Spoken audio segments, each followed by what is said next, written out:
pergerakan kapal selam bertenaga nuklir milik Angkatan Laut Amerika Serikat USS Alaska di dekat Gibraltar memicu berbagai spekulasi. Di tengah meningkatnya ketegangan antara Washington dan Teheran.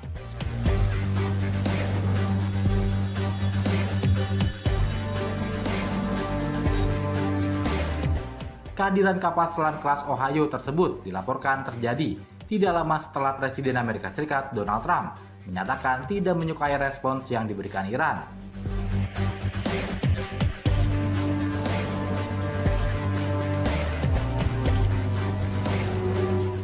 Terhadap proposal gencatan senjata yang diusulkan Washington.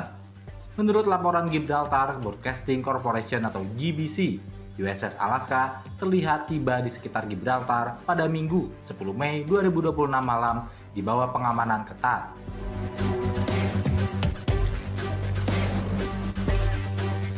Secara strategis, Gibraltar memiliki posisi penting dalam konteks konflik Timur Tengah dan potensi eskalasi dengan Iran.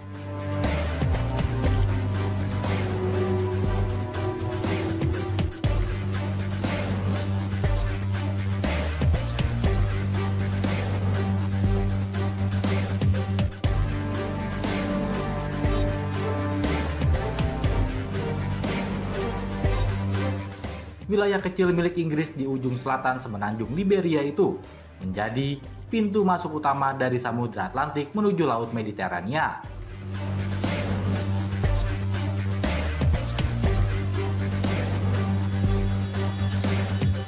Jalur ini kerap digunakan armada militer NATO maupun kapal perang Amerika Serikat untuk menuju kawasan Mediterania Timur dan Teluk, yang dekat dengan titik-titik ketegangan melibatkan Iran.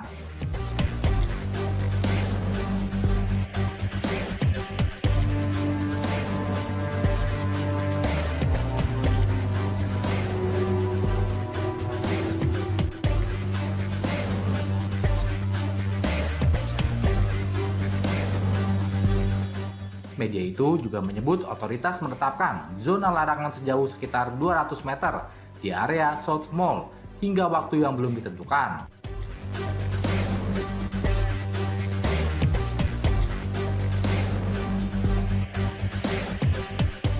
Selain itu, tim Royal Marine Inggris dilaporkan turut diterjunkan ke wilayah tersebut menggunakan pesawat angkut RAF.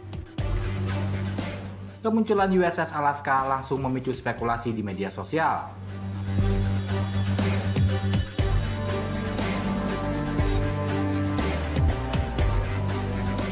Sejumlah akun menyebut kapal selam itu bergerak menuju Laut Mediterania di tengah memanasnya situasi Timur Tengah.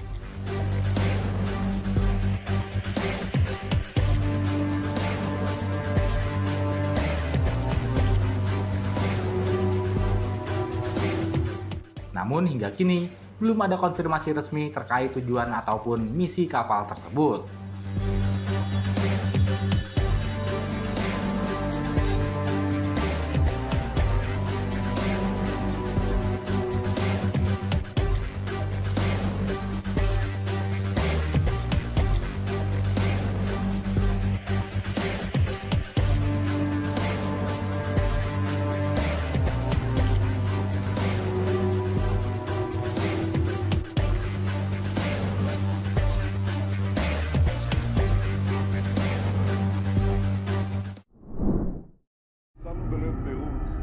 מפקד כוח רדואן של חיזבאללה.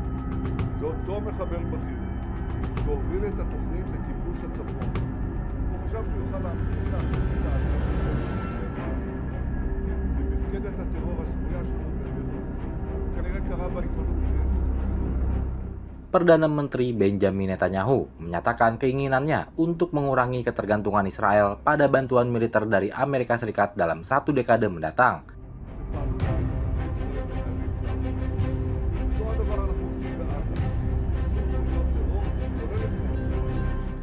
Pernyataan tersebut disampaikan Netanyahu selama wawancara CBS News.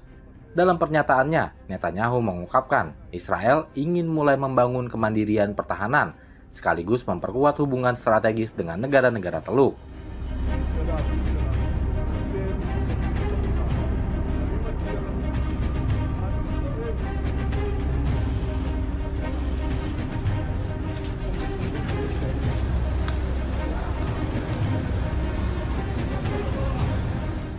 berdasarkan kesepakatan yang telah berjalan, Washington diketahui telah menyetujui bantuan militer miliaran dolar Amerika Serikat untuk Israel selama periode 2018 hingga 2028. Meski demikian, Netanyahu menilai sudah waktunya hubungan finansial antara Israel dan Amerika Serikat mulai diatur ulang.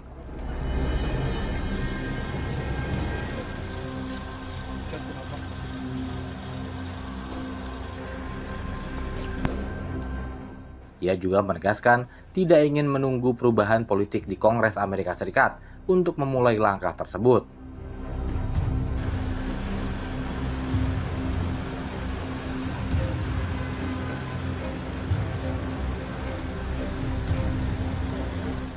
Pernyataan ini menjadi sinyal bahwa pemerintah Israel ingin secara bertahap membangun sistem pertahanan yang lebih mandiri, tanpa perlu bergantung pada bantuan dana militer dari Washington.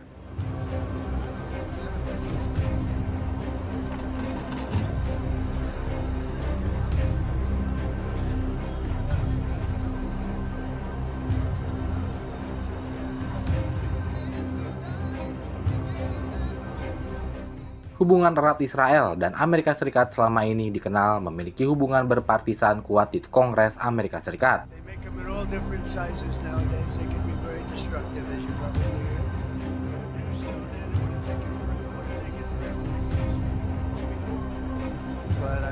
Namun situasi mulai berubah sejak pecahnya perang di Gaza Oktober 2023. I said people got tired of standing in mud. You know, the White House, you don't realize this is built on a wetland. Sejumlah survei menunjukkan dukungan publik Amerika terhadap Israel mengalami penurunan dalam beberapa waktu terakhir. The reporters who were back there, the reporters, they walk out with their shoes. The female reporters in particular, they weren't thrilled. But I said we're going to get the gorgeous stone. Survei Pew Research pada Maret lalu menunjukkan sekitar 60% warga dewasa Amerika memiliki pandangan yang kurang baik terhadap Israel. So I just want to welcome you as great professionals, as unbelievable people and patriots to the beautiful White House, the new and improved White House. And it's an honor to be with you. And I said I'm very busy tonight. I don't have time for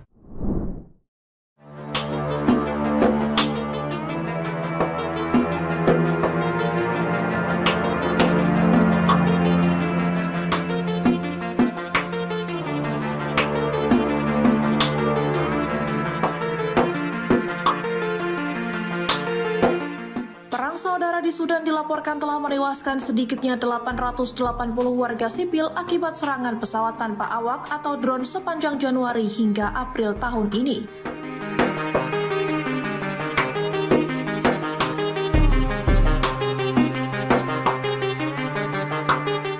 Data tersebut diungkap oleh Office the United Nations High Commissioner for Human Rights yang menyoroti meningkatnya penggunaan drone dalam konflik Sudan.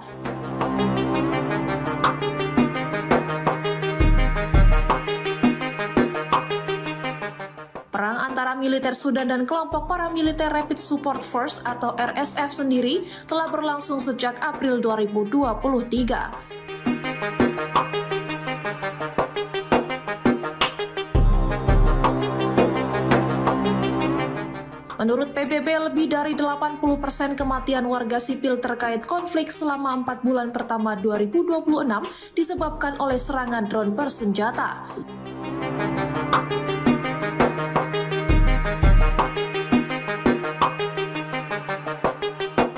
Kepala HAM PBB Volker Turk menyebut drone kini menjadi penyebab utama kematian warga sipil di Sudan. Ia menjelaskan penggunaan drone membuat merempuk.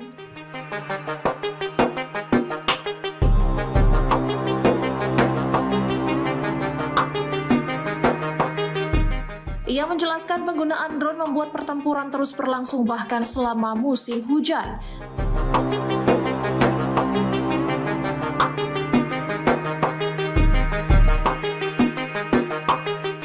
Padahal pada tahun-tahun sebelumnya intensitas perang biasanya menurun ketika musim hujan tiba.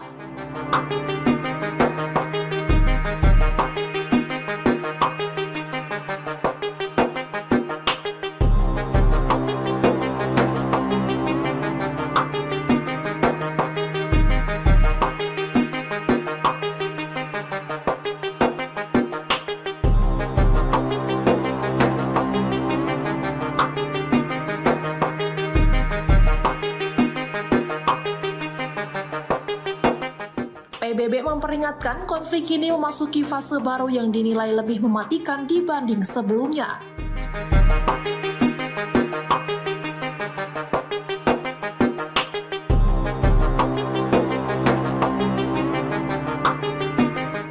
Wilayah Kordofan dan Darfur disebut menjadi pusat serangan paling intens dalam beberapa bulan terakhir. Selain itu, pasar dan fasilitas kesehatan juga berkali-kali menjadi sasaran serangan selama perang berlangsung.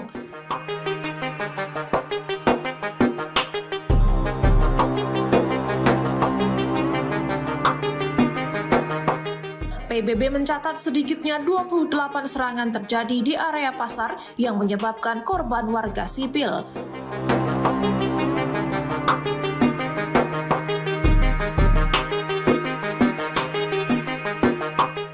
Fasilitas kesehatan juga dilaporkan telah diserang sedikitnya 12 kali sepanjang tahun ini.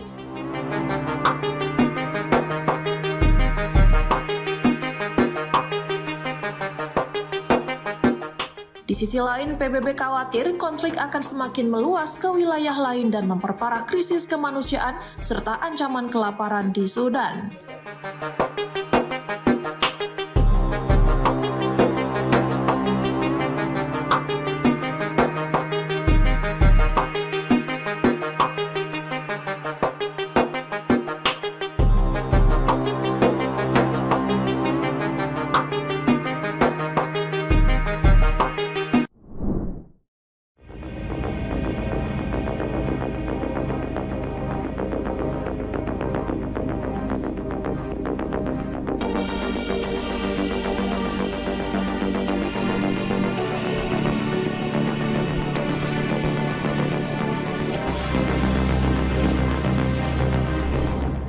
Militer Israel disebut masih berupaya mencari cara efektif untuk menghadapi drone canggih milik kelompok Hizbullah yang semakin aktif digunakan di wilayah Lebanon Selatan. Drone berbasis serat optik milik Hizbullah itu dinilai menjadi ancaman baru bagi pasukan Israel karena sulit dideteksi maupun dicegat saat operasi berlangsung. Media penyiaran publik Israel Kan mengutip seorang pejabat militer yang menyebut tentara Israel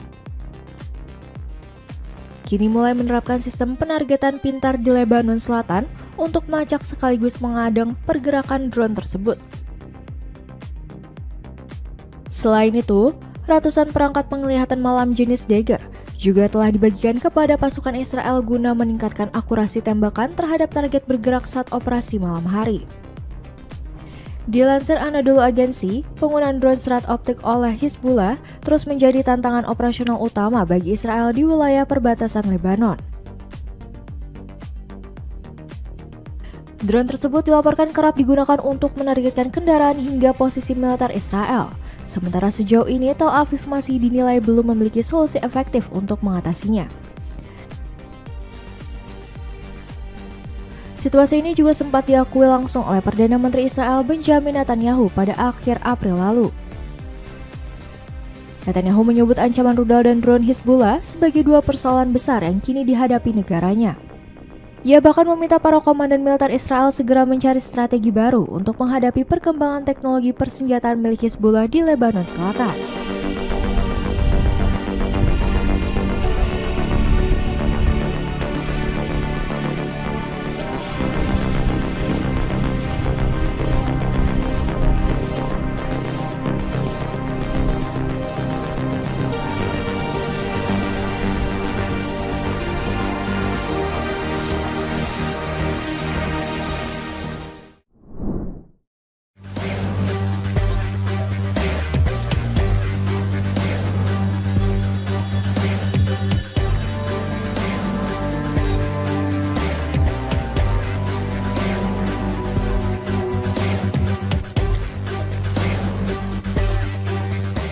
Warga sipil di Taiwan ramai mengikuti pelatihan bela diri di tengah meningkatnya ketegangan menjelang pertemuan Donald Trump dan Xi Jinping.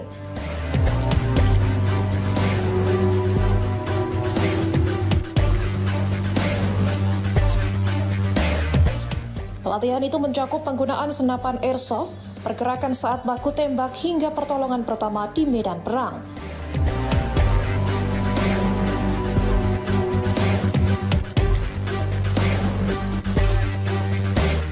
Para peserta juga dilatih menembak sasaran, bergerak secara sembunyi-sembunyi, dan menangani simulasi korban luka.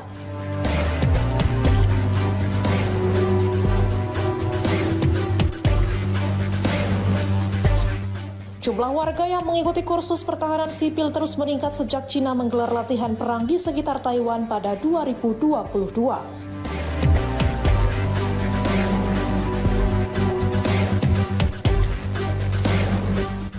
Peningkatan ketegangan kala itu dipicu kunjungan mantan Ketua DPR Amerika Serikat Nancy Pelosi ke Taiwan.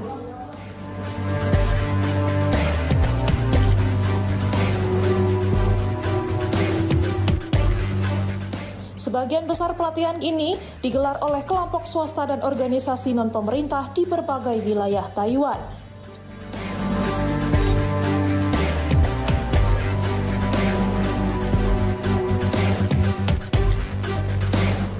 Seorang peserta bernama Haku mengaku ikut pelatihan bukan karena politik global, melainkan demi kesiapan pribadi menghadapi situasi darurat.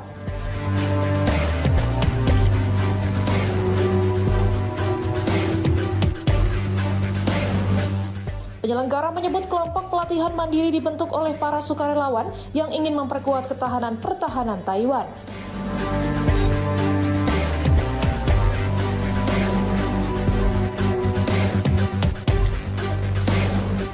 Mereka menilai perlindungan terhadap pulau itu tidak bisa hanya bergantung pada proses politik dan diplomasi semata.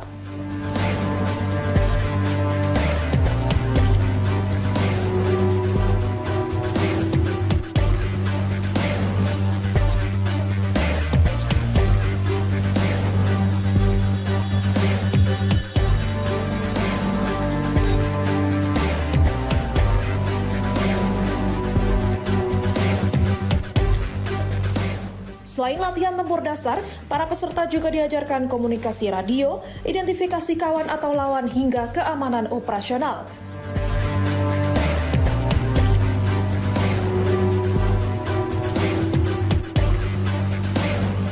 Pertemuan Trump dan Xi Jinping pekan depan disebut akan menjadi sorotan besar terkait masa depan Taiwan.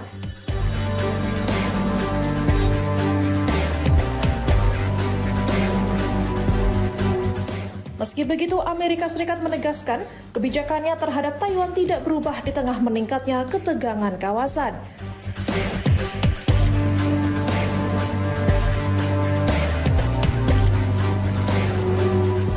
China sendiri terus mengklaim Taiwan sebagai bagian dari wilayahnya dan tidak menutup kemungkinan penggunaan kekuatan militer.